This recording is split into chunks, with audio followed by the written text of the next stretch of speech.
Hello, beautiful people, and welcome. In this video, we will be discussing factoring the difference of squares. As always, I am human. If I make a mistake, please let me know where the mistake occurs so that way we all can learn from it. Let's go back to when we originally were multiplying binomials. Now, here we have the difference of squares, and we were taught different methods of multiplying. We have the distribution method, we have the FOIL method, and we have the box method. Now, in my class, I prefer the box method as it helps us with multiplying polynomials later on. So we create a little box here and we separate out the terms. Have each term have a little bubble or a little box, and then we multiply in.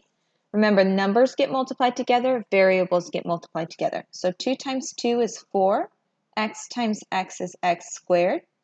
2 times 4 is 8.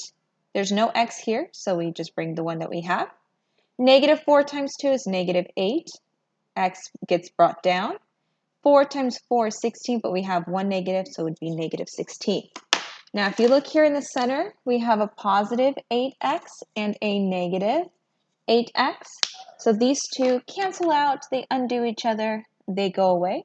So therefore, our answer for this multiplication of binomials is 4x squared minus 16. Let's do that one more time. Here's our box.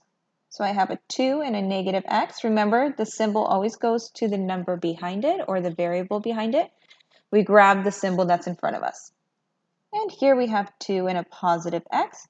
2 times 2 is 4. 2 times negative x is negative 2x's.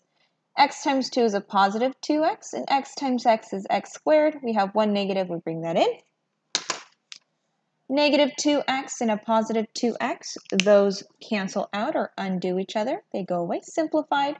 So what do we have left? I have a negative x squared, and I have a 4. All right, now something that you need to notice, let's do this one. This one's a little bit more noticeable than the previous one or the next one. If we look at 4 and we look at 16, those are perfect squares. What I mean by that is 4 can be rewritten as 2 squared, and 16 can be rewritten as 4 squared. 2 squared is 2 times 2, which is 4. 4 squared, which is 4 times 4, which is 16. X is also a perfect square. We can rewrite x as x squared. So all of these terms can be rewritten as perfect squares. Same thing here. Yes, I have a negative out in front. We can always rearrange this. I kind of did. 4 minus x squared. 4 is also a perfect square, so I have 2 squared. X is also a perfect square, which we have is x squared. So again, perfect squares. Now let's look at this example here. This does look an 8, so we're going to make it longer and make sure that that is a 9. Step number 1 is to factor out a GCF. So we're looking at these two terms to see if there's anything that we can pull out. I have a 9 and a 1. The only thing common between 9 and 1 is 1. If I pull out a 1, that doesn't change my binomial. So we're going to keep it. Only factor out things that are not 1. Step number 2 is identify squares and then rewrite as this right here. So let's go ahead and identify squares. 9 is a square, so we have 3 squared. X is a squared. We can write it as x squared. And then 1 is a squared because 1 squared is just 1. Now this one here, we need to combine this. We need it as one term, right? Something squared. So notice how we have 3 squared and we have x squared. Well, we can combine this as 3x and then square that. We still have that 1 squared. I'm just going to bring it down. And then we do have that minus. We want that subtraction. Now that we have it in this form, we're going to move on to step number 3. So notice we're kind of going backwards. We did multiplication here first, and then we got our answer. Now we're looking at the answer. We want to get to this form here. This is going to be our A value. This is going to be our B value. Once we have this form, we can then go from A plus B and then times a minus b. So here is our a value. Here is our b value. So our a is 3x. Our b is 1. So therefore, our final answer is going to be 3x plus 1, and then 3x minus 1. So when you're factoring, you're basically saying, hey, if I multiply this out, it's going to give me this answer that I started with. I'm just working backwards. Some really good questions to ask yourself when we are working on this.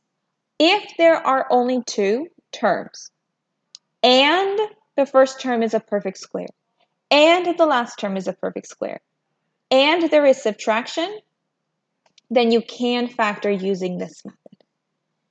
Let's try more examples. Some of the common squares that you need to be aware of, you need to have these memorized, is 1, 4, 9, 16, 25, 36. Those are the more easier things to memorize. Then we get into the more complicated ones with 49, 64, 81, 100 is pretty easy. 121, 144, 169, 196. Those are the more common ones that you'll see. After 15 squared, I'm okay if you use a calculator. Also note there are some variables that are squares as well. For example, we saw that x squared is a square. X to the fourth power is the same thing as saying x squared squared.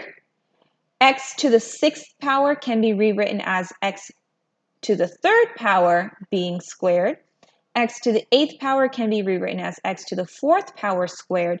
And then x to the 10th power can be rewritten as x to the 5th power squared.